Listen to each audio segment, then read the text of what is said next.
It's been a busy week for the world leaders as a host of high-stakes meetings took place in Indonesia and India, involving Southeast Asian nations and other regional key players. And South Korean President Yoon was no exception.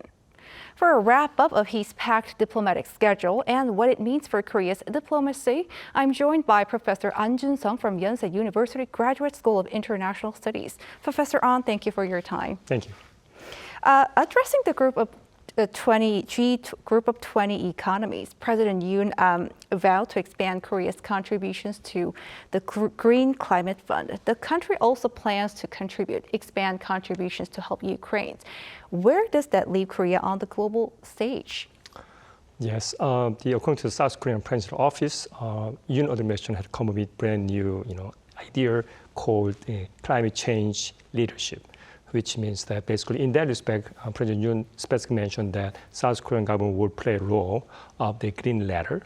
So I guess that he tried connecting between the developing and developed country at the G20, right? And in that respect, he's come with two specific implementation plan, plan that first one is that the South Korean government promised to pay additional $300 million, right? It's a big number, and also it's the same number that the South Korea has been contributed for last decade. That's 10 years, right? That's a long time. That's big money. Also, that the second thing is that South Korea will provide technical support to developing country in respect of the green energy sector, such as the nuclear and then hydrogen industry, at which the South Korean government, the companies had a competitive edge at the global market. So that's kind of marketing. Also, that's global politics. And Professor, in just 3 weeks since the Camp David summit, President Yoon again met his American counterpart, Joe Biden, in New Delhi. It looks like the two men are building a personal bond that's closer than ever at a crucial time. Yeah, well, that's true, right? Well, it's only 3 weeks, so I guess I don't think they have much things to talk. Discuss it because they're doing the very short time. So I guess that they didn't really have the set up specific official meeting, bilateral, because they don't have much to say.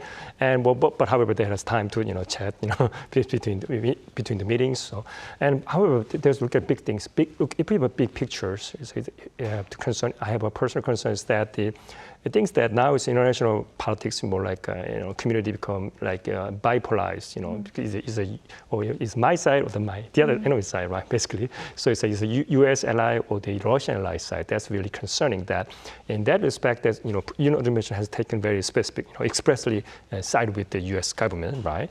There's upside and downside, right? Upside was that you have very strong friend behind us, so I guess it will help to solve some issues like North Korean nuclear issues, crises. However, if you look at big picture at the multilateral stage, and many countries, especially like a developing country, look as the strong ally to the U.S. government, means more like a U.S. side, so that we might lose some of our international edge in the middleman strategy as we try to connecting between developed country.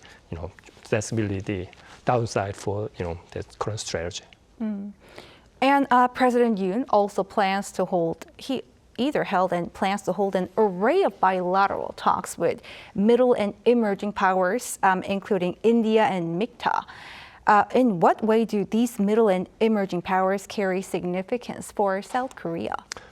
Well, it's kind of, it's nothing new, because we know bilateral meeting at the global settings is very, always marketing, also global strategy, also global international politics also. But however, that this time, as I mentioned earlier, like that now it's really things will become bipolarized. So it's I think much difficult for South Korean government to, face with some of the challenges, some other challenges, because that whatever the South Korean government says that what many countries will get out, that's what the Joe Biden wants, right? So that's really concerning. So how can we keep some distance and some issues that we're not really U.S. We are the Korean government and who speak our voice. I think that's things that how to strike the delicate balance, in the international politics. I think that's the issue, really the big deal for the the administration how to handle it in the coming months. Balance. And this year, the G20 avoided condemning Russia for the war in Ukraine. What do you think was the thinking behind this?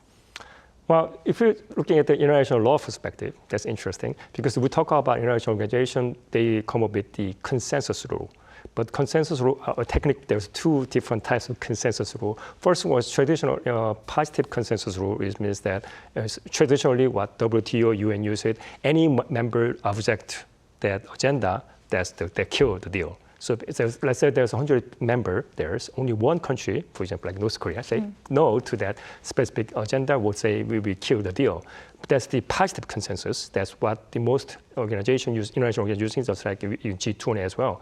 So, but because of that issue at the WTO, they come up with some different novel idea. Negative consensus means that if there's 100 country members there, all countries have to agree to kill the deal. So that's technically impossible to actually kill the deal. So that thing happened with G20. I think the point about G20 this time is in New Delhi is that they successfully reached deal. I think consensus, I think that's really significant political achievement by the Indian government. And they kind of coordinating the different view and positions. I think that's the thing. But one side, upside and downside. Upside was they successfully add, comment on the peace, maintaining peace in Ukraine. However, they failed to add that the Russian invasion part, condemning it. So I think it's kind of balancing because there's two different sides. As I mentioned, there's a U.S. side and the Russian side, and that they're all mixed in the G20. So they don't want to get. I guess most countries actually, they do not really care about the Russian. I shouldn't say Russia. It's not really their national interest on some Southeast Asia. It's far away from their country and not really close tied to the Ukraine. So they want to focus on their economic concerns, such as the WTO functioning. There's a malfunction issue, and they will complain to the Joe Biden. But the problem is, that basically the U.S. government killed WTO, so they don't want to talk it. So even though it's very interesting, the Fukushima situation that the Japanese government was saying that they're going to bring action, legal action against WTO, action against the Chinese government, but the WTO is already dead. So what's the point? So I think the things that if we want the South Korean government have to take very delicate balance, strike the balance where we are standing at the global stage. So you see, really, we are only the strong ally to U.S., or you are the independent sovereign country that speak our voices. I think that's really the challenge for the administration. The African Union is set to join the G20 as a permanent member. What does this signify as China and Russia, whose leaders were absent at the G20 summit, as Professor, you mentioned, polarized in a global stage, also seem to be eyeing that region? Very interesting. First time I read that question, I was like, oh, maybe it's a very strong sign to Russia and China. But if you look at different side, I was wondering how the EU look at it. Because EU become really very active on become a regional group member, like WTO also, right? They try to make their voice, right? Contribution to that. And more like they want to play a bigger role in the international, the organization. So now that there's an AU become second regional group member, that's, AU, African Union was formed in 2002. It consists of like 55 countries and 1.4 billion people. That's a really big community. And now it's like they have competitors, right? EU, so they have to kind of balance it. I think that's a good sign because that if we really get global, really international organization, they should have listened to all different diverse views, diverse perspectives, right? So I think that's really great in terms of the international organization, and then that also that. The sending message to the Russia and China, which did not attend this meeting, because that it's not really controlled by the few countries. It's a really global international organization. If you want to be really like a UN, you have to open to all countries and make it bigger. I think that's the point.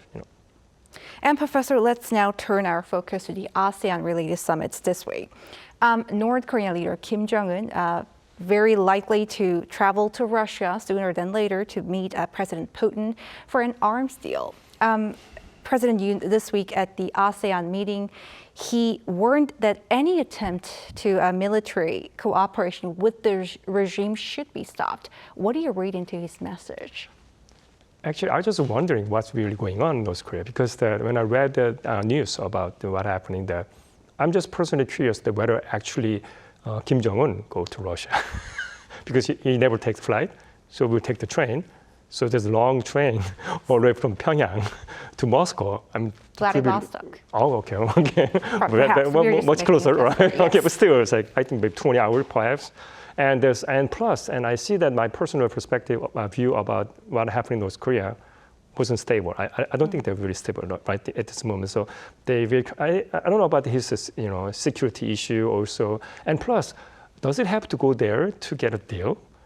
I was wondering because I guess that if he really want to go there, means there's more than arms deals, right? I'm sure there's much more. That more means that in exchange for their whatever keep providing to Russia, they will get something from Russia, right? That's we're wondering what they're having.